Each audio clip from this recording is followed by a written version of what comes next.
Hi, I'm Jerry James Stone, and today's video is brought to you by Fair & Up. I'm super excited we're here in the YouTube space, and I'm here hanging out with the amazing Jasmine of Get Caked. Welcome. Thank you for having me. Yeah, of course. We're gonna make Disney characters, right? That's what we're focusing on right now. It is. I'm super excited. Okay, so in this video, we're gonna make Mickey Mouse. I'm excited. Are you? Okay, great, let's do it. All right.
Three, two, one.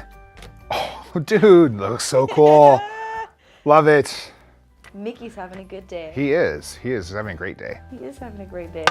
Okay, those pancakes were awesome. Thank you so much. And thank you guys for watching. By the way, if you want to make these pancakes, you can get a pancake art making kit. Yes. Let's talk about that for a second. Exactly. So you can get a kit at fairandup.us or click the link in the notes. And we're actually selling our kits with the bottles, colors, and some really cool videos so you guys can make pancake art like a pro at home. And if you do make pancake art like a pro at home, we would love to see it. So tag us, tweet us at Jerry James Stone, at GetCakedLA. We'd love to see your photos, or if you have pancake making questions, drop them out. Either way, thanks for tuning in. We'll see you next time. See you guys.